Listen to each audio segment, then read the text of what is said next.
뉴욕시 지하철 내 범죄를 줄이기 위한 노력의 일환으로 노숙자 문제 해결 등 새로운 안전 계획이 발표됐습니다.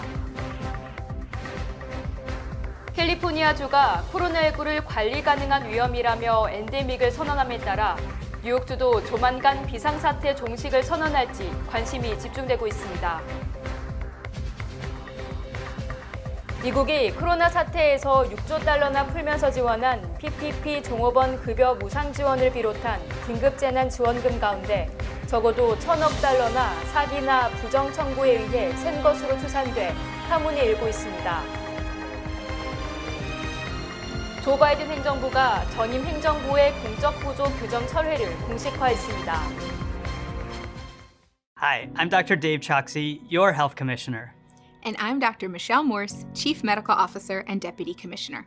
We're here to make sure you know that there are now COVID-19 treatment options, though acting quickly is key, right, Dr. Morse? Yes, treatment works best when you get it soon after you get sick, so it's important to get tested right away if you have COVID-19 symptoms or were recently exposed, even if you're vaccinated. If you test positive, talk to your doctor or call 212-COVID-19 to find out what treatment options are available to you and where they are offered. Treatment can help you feel better sooner and help you avoid hospitalization. But remember, treatment is no substitute for vaccination. Get vaccinated against COVID-19 as soon as possible and get your booster dose when it's time. Vaccines save lives. Please protect yourself, your family, and your community. Thank you. 시청자 여러분 안녕하십니까? 금요일 TKC 뉴스데스크 첫 소식입니다. 뉴욕시 지하철 내 범죄를 줄이기 위한 노력의 일환으로 노숙자 문제 해결 등 새로운 안전 계획이 발표됐습니다. 캐시 호컬 뉴욕주지사와 에릭 아담스 뉴욕시장은 18일 오전 노숙자 문제를 포함한 지하철 안전 계획을 발표하면서 안전한 지하철은 뉴욕시의 회복을 위한 전제 조건이라고 말했습니다. 이에 따르면 보건부, 노숙자 서비스부, NYPD 등을 포함해 30여 개의 확장된 아울리치 팀이 구성됩니다.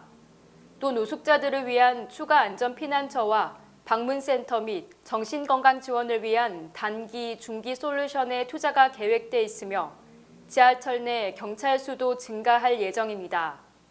NYPD는 지하철 내 마약과 흡연을 금지하는 등 엄격한 규정을 적용할 것이라고 밝혔습니다. 아담스 시장은 집이 없는 사람들이 지하철에서 살도록 허용하는 것은 비인간적이다.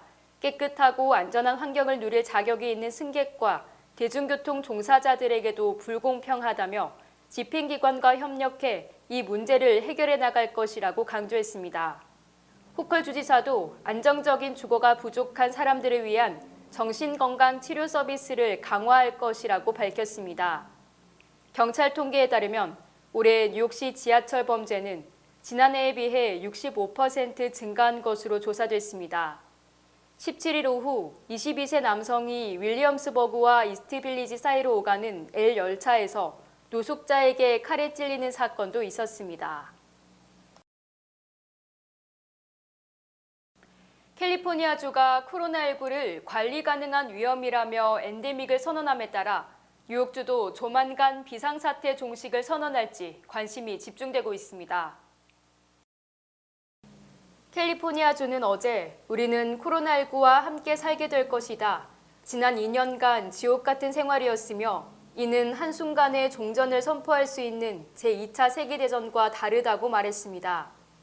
캘리포니아주는 어제 코로나와의 동거가 불가피하다며 백신 및 부스터샷 확대, 의료 및 보호장비 등의 비축, 허위 정보에 대한 수사 강화 등 다음 단계 팬데믹 대응 방안을 제시했습니다. 캘리포니아주의 이 같은 조치는 엔데믹으로에 접근하려는 주정부 차원의 첫 번째 조치로 풀이되며 정상화를 추진하는 2년 만의 이정표로 평가됩니다. 뉴욕주는 지난 10일부터 실내 마스크 착용 의무화를 해제하는 등 정상화로 다가서고 있어 공식적인 엔데믹 선언을 할지 주목됩니다. 미국이 코로나 사태에서 6조 달러나 풀면서 지원한 PPP 종업원 급여 무상 지원을 비롯해 긴급 재난지원금 가운데 적어도 1,000억 달러나 사기나 부정 청구에 의해 샌 것으로 추산돼 파문이 일고 있습니다. 6조 달러의 긴급 재난 지원금 가운데 종업원급여 지원 프로그램인 PPP와 긴급 재난 지원금 EIDL, 연방실업수당 등에서 엄청난 사기와 부정 청구가 기승을 부려 최소한 1,000억 달러나 샜던 것으로 워싱턴 포스트가 보도했습니다. 중소사업자에게 종업원들을 해고하지 않으면 임금과 비용까지 융자해준 뒤 추후 탕감해줘 사실상 무상 지원해준 PPP 프로그램으로 500만 곳에 5,215억 달러가 지원됐으나 수백억 달러는 사취당한 것으로 이 신문은 지적했습니다. 이를 주관했던 중소기업청은 PPP 프로그램에 대한 감사 결과 5만 5천여 곳에 지급한 80억 달러가 사기 또는 부정 청구로 의심된다고 밝혔으나 텍사스 대학은 689억 달러가 샌 것으로 보인다고 추산했습니다. 긴급재난지원금인 EIDL에서도 1만 달러씩 무상 지원했던 그랜트 중에서는 50만 달러는 무자격자에게 지급됐고 재난융자금 60억 달러도 사기 신청, 부정 청구, 과도한 지급 등으로 잘못 지급한 것으로 중소기업청의 자체 조사 결과 드러났습니다. 18개월 동안 사기 신청 또는 부정 청구, 신부 도용 청구 등에 대한 신고 건수가 예년에 비해 3만 7,000%나 폭증했으나 수사나 조사가 따라가지 못하고 있습니다. 조 바이든 행정부가 전임 행정부의 공적 부조 규정 철회를 공식화했습니다. 17일 국토안보부는 보도자료를 통해 2019년 변경된 공적 부조 규정은 미국의 가치와 일치하지 않는다면서 공정하고 인도적인 공적 부조 규정을 새롭게 제안한다고 발표했습니다. 앞서 2019년 트럼프 행정부는 현금 지원 프로그램 외에 메디케이드, 푸드스탬프, 섹션 A 주택보조 등 비현금성 수혜를 받은 경우도 영주권 심사 때 기각 요인이 될 수 있도록 하는 규정을 발표하고 2020년 2월부터 시행에 들어갔습니다. 이후 코로나19 팬데믹 발생 후 뉴욕주 검찰을 포함한 많은 주 지방정부가 이에 시행 중단을 요구하는 소송을 제기했었습니다. 이번 발표 내용은 사실상 공적 부조에 대한 과거의 규정으로 돌아가는 것으로 SSI 등 현금 지원을 받는 경우는 여전히 영주권 신청 시 기각 대상이 될 수 있습니다. 하지만 비현금성 혜택에 해당하는 메디케이드, 어린이 건강보험, 푸드스탬프, 섹션 A 주택보조, 교통 바우처 등의 경우는 이에 해당하지 않습니다. 뉴욕시가 고교 입학 때 인종 다양화 정책을 도입함에 따라 흑인과 히스패닉계의 우수고교 입학률이 상승하는 반면 아시안 입학률은 하락할 것으로 우려됩니다. 뉴욕시 교육국은 지난 15일 도노반 리처드 퀸즈 보로장과의 회동에서 새로운 입학 정책이 시행되면 흑인 및 히스패닉계 학생들의 우수고교 진학률이 13%까지 상승할 것이라고 예상했습니다. 뉴욕시는 일부 과목에서 65점에서 75점을 받더라도 모든 과목에서 90점대를 받은 지원자와 동일한 최고 등급에 배치되고 별도 선발을 통해 학생을 선발하는 우수고교는 최고 등급 학생 수가 정원보다 많을 경우 최고 등급에서 추첨을 통해 선발합니다. 뉴욕시의 이 같은 정책으로 흑인 및 히스패닉계의 우수교 진학은 증가하는 반면 성적이 우수한 아시아는 상대적으로 역차별을 받게 될 것이라는 우려를 낳고 있습니다. 뉴욕시 교육국은 입학시험으로 학생을 선발하는 특목고는 현재의 입학 정책을 유지할 것이지만 일반 고교 입학 정책은 많은 학생에게 공정한 기회를 주기 위해 변경한 것이라고 설명했습니다. 한편 뉴욕시는 공립교 입학 신청 마감을 다음 달 1일에서 다음 달 11일로 열흘 연장했습니다.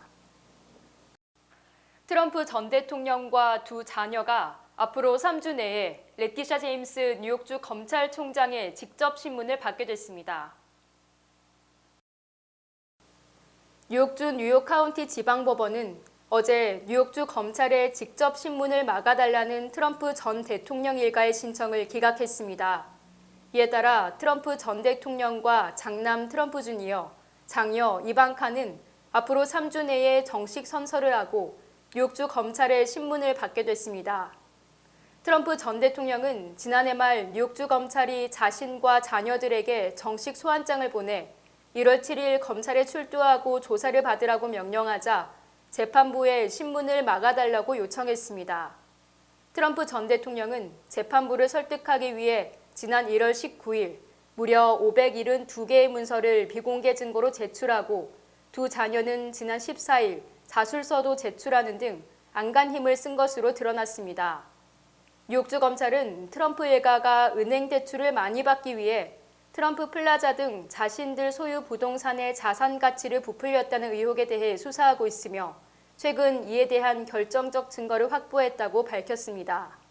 또 레티샤 제임스 검찰총장은 트럼프 전 대통령을 직접 신문하고 법의 심판을 받도록 하기 위해 뉴욕 주지사 출마를 포기하고 검찰총장직 대조전을 선언할 정도로 수사 의지를 불태워왔습니다.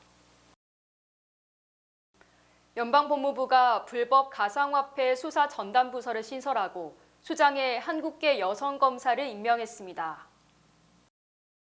법무부는 어제 보도자료에서 국가 가상화폐 단속국 국장으로 최은경 검사를 임명했다. 최 검사는 관련 부서에서 10년 가까이 근무한 베테랑 검사며 이사모나코 법무차관의 선임 보좌관 역할을 수행했다고 밝혔습니다.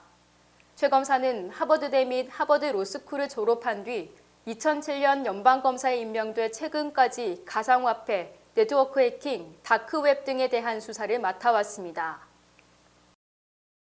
캐시 호컬 뉴욕주지사가 민주당 뉴욕주지사 후보로 공천됐습니다. 뉴욕주 민주당은 16일과 17일 이틀간 맨해튼 타임스퀘어 쉐라톤 호텔에서 전당대회를 열고 민주당 주지사 후보로 호컬 주지사를 지명했습니다.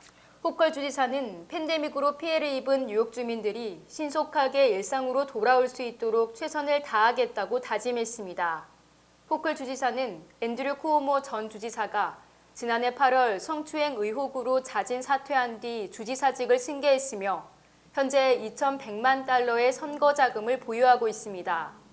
호컬 주지사는 뉴욕주 민주당 공천을 받았지만 오는 6월 민주당 예비선거에서 승리해야 정식으로 민주당 후보 지위를 획득하게 됩니다.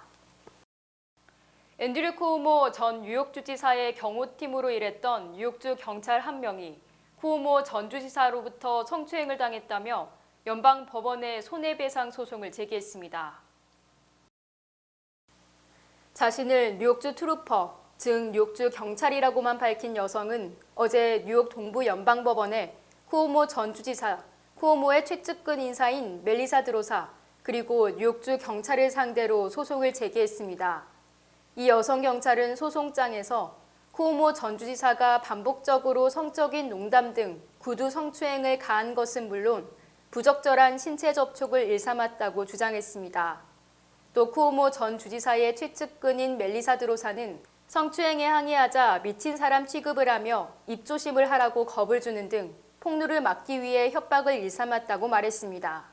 이 여성 경찰은 2015년 3월 뉴욕주 경찰로 위병된 뒤 2017년 11월 쿠오모 전 주지사가 직접 경호팀 요원으로 일해달라고 요청한 것으로 드러났습니다. 지난해 11월 19일 평등고용기회위원회에 직장 내 성폭행 신고를 한 뒤 이 위원회의 허가를 받아 정식 소송을 제기한 것으로 확인됐습니다. KT, 옛 한국통신이 연방부패 방지법 위반 혐의로 연방증권거래위원회로부터 630만 달러 과징금을 부과받았습니다.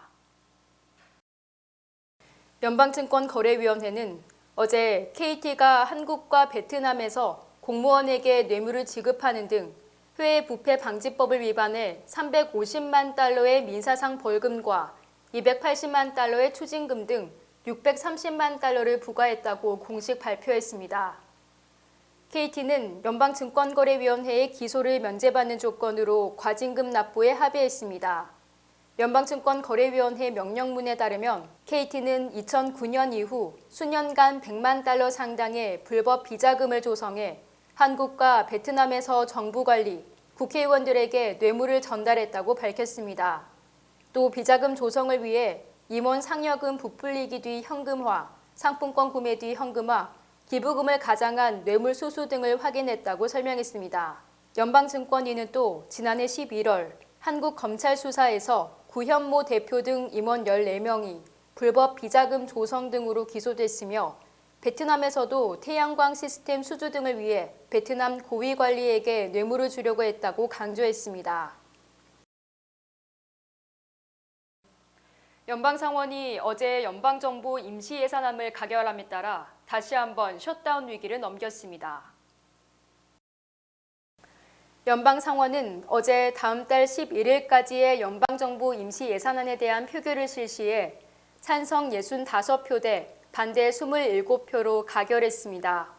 이 임시예산안은 지난 8일 연방하원을 통과한 데 이어 어제 상원에서 가결됨으로써 바이든 대통령의 서명만 남겨두고 있습니다. 연방의회는 지난해 12월 오늘 밤 자정까지의 땜질식 예산안을 승인해 만약 임시 예산안이 통과되지 않으면 내일부터 셧다운이 불가피한 상황이었습니다. 집권 여당인 민주당 측은 우크라이나를 둘러싸고 미국과 러시아가 극한 대치한 상황에서 만약 연방정부가 셧다운되면 러시아가 우리를 어떻게 보겠느냐고 공화당을 설득해 협조를 얻어냈습니다. 하지만 이번 예산안도 다음 달 11일까지 약 22일 정도의 한시적 예산으로 땜질식 예산안이어서 셧다운의 불씨는 여전한 상태로 분석됩니다. 주요 단신 전해드립니다. 한인 학생들이 많이 재학 중인 카도조 고교 58세 체육교사가 지난 16일 제자인 14세 남학생을 폭행한 혐의로 경찰에 체포됐습니다. 어제 맨해튼 낮 최고 기온이 화씨 60도를 돌파하며 46년 만에 최고 기온을 기록했습니다. 아남그룹 창업주 고 김양수 엠코 명예회장의 장남 김주진 엠코 테크 회장이 자신의 모교인 펜실베니아 대학에 2,500만 달러를 기부했습니다. 지난 2019년 8월 가슴 성형수술 중 뇌사 상태에 빠진 18세 소녀가 14개월 만에 사망한 사건과 관련해 콜로라도주 덴버의 한인 의사 제프리 김이 어제 살인 혐의로 기소됐습니다. 어제 퀸즈 글렌옥스 소재 코헨 아동병원에 총격을 가하겠다고 위협한 34세 남성의 차에서 5정 이상의 총기와 다량의 실탄이 발견됐습니다. 텍사스주 오스틴시가 지난 2020년 흑인 인권 시위 과정에서 경찰의 과잉 진압으로 부상당한 시민 2명에게 1,000만 달러를 배상합니다. 우버가 대도시 운전자를 대상으로 여론조사를 실시한 결과 뉴욕시 승객들의 매너가 가장 나쁜 것으로 조사됐습니다. 코로나19 백신을 접종한 엄마에게서 태어난 아기는 백신을 접종하지 않은 엄마의 아기보다 코로나19로 입원할 위험이 60% 정도 낮다는 연구 결과가 나왔습니다. 미주 최대 한인은행 뱅크 오브 호프가 함께 성장할 당신을 기다립니다. 지점 내 텔러부터 융자부서까지 다양한 분야의 신입과 경력 포지션을 채용하고 있으며 자세한 내용은 bankoofhope.com 내 커리어 페이지를 방문하시면 됩니다. 희망을 설계하는 전문가들의 은행 뱅크 오브 호프. 지금 지원하시고 내일을 위한 더 큰 희망을 꿈꾸십시오. 날씨 전해드립니다. 토요일인 내일은 대체로 흐리겠습니다. 내일 낮 최고 기온은 41도, 밤 최저 기온은 21도입니다. 해 뜨는 시각은 오전 6시 44분, 해 지는 시각은 오후 5시 35분입니다.